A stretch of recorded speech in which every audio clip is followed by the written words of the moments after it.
Soft snowflakes drifted from a pale, silver sky as dawn quietly unfolded over the waking city.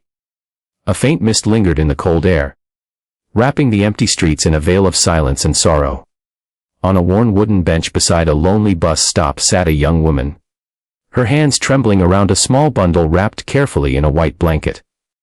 Her lips quivered, not from the biting wind, but from the storm raging inside her heart. She had been there for hours, watching every stranger who passed, silently pleading for someone, anyone, to notice her pain. Her name was Emily, and in her fragile arms rested her newborn daughter, Lily.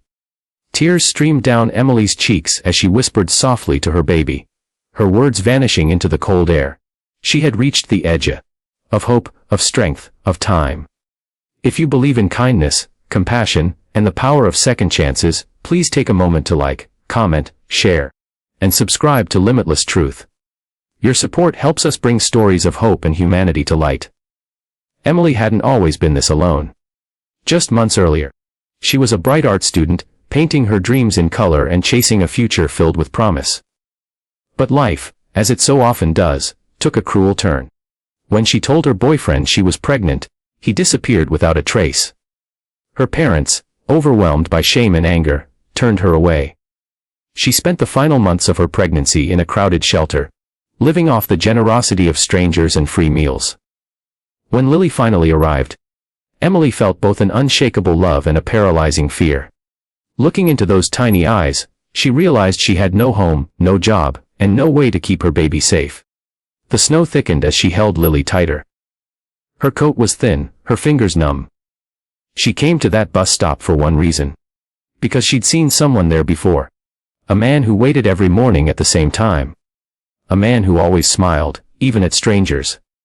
She didn't know his name, but she remembered his warmth, his steady presence. And today, she prayed he'd come again.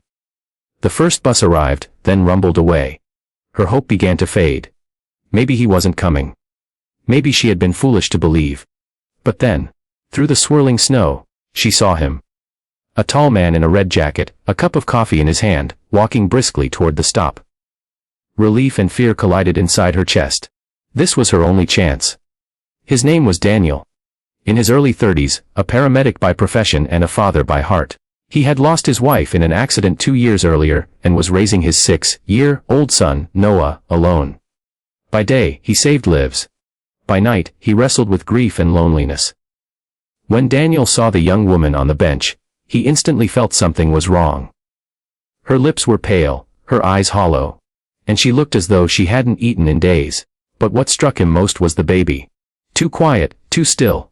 He approached cautiously, uncertain how to begin. Then Emily looked up, her eyes meeting his, filled with desperation and exhaustion. She tried to speak, but her voice broke.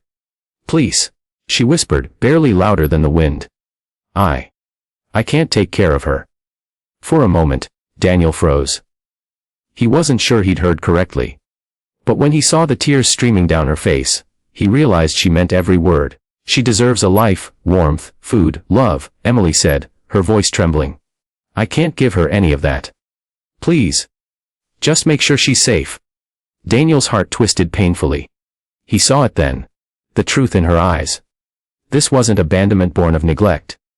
It was love in its most heartbreaking form. She wasn't giving up. She was giving her child a chance to live. Still, he couldn't just take someone's baby. There had to be another way. But as he looked at her, frail, shivering, exhausted, he knew she had reached her limit.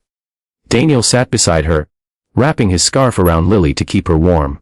He spoke gently, asking if she had family, a place to go. Emily shook her head. "I tried everywhere. No one wants us. I can't even afford milk anymore. If I keep her with me, she'll die." Silence blanketed the world around them. The snow fell softer now, as if the sky itself was listening. Daniel looked at the baby's tiny chest rising and falling beneath the blanket, then at Emily. Broken, weeping, lost. He saw in her the same helplessness that had once consumed him. The fear of losing someone you love and being powerless to stop it. After a long pause, Daniel took a deep breath and said quietly, "Come with me." Emily blinked in confusion. "You and the baby," he continued. "Come home. It's warm there." She hesitated, unsure whether to trust him. But something in his steady tone, his kind eyes, told her she could. He helped her stand, and together they walked through the snow toward his modest apartment. Once inside, Daniel handed her a blanket and made a bowl of warm soup. From the hallway, a small boy peeked shyly. Noah. When Daniel introduced them, Noah smiled and pointed to Lily. "She's cute," he said innocently. That small, genuine moment melted the ice between them. Days turned into weeks. Emily slowly regained her strength. Daniel helped her find temporary housing, guided her through the process of applying for social assistance, and most importantly, he restored her faith in humanity. He often found himself watching her sing softly to Lily, her voice fragile yet full of love. For the first time in years, Daniel's home felt alive again. One quiet afternoon, Emily sat by the window, sunlight glinting off the melting snow. Lily slept peacefully in her arms. Daniel entered with 2 cups of coffee, and they spoke about the future. Hers, Lily's, and perhaps even his. "I want to work again," Emily said softly.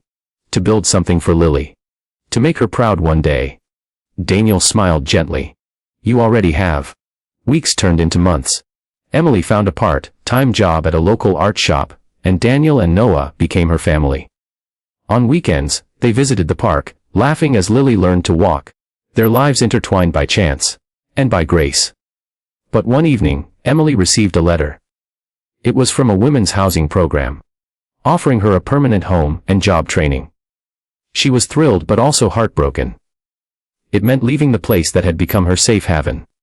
That night, she sat beside Lily's crib, tears glistening in her eyes.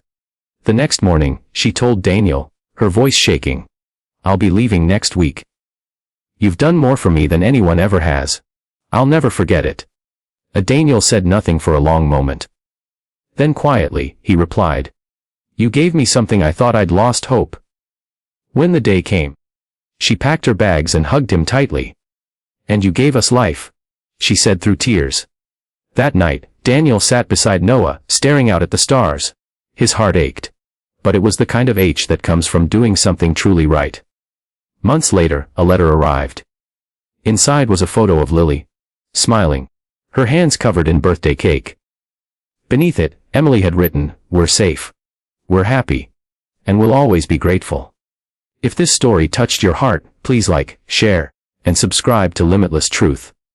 Every story we tell is a reminder that even the smallest act of kindness can change a life forever. Before you go, tell us in the comments, what would you have done if you were in Daniel's place? Because sometimes, the kindest hearts belong to those who have known pain, and one act of compassion can rewrite someone's entire story.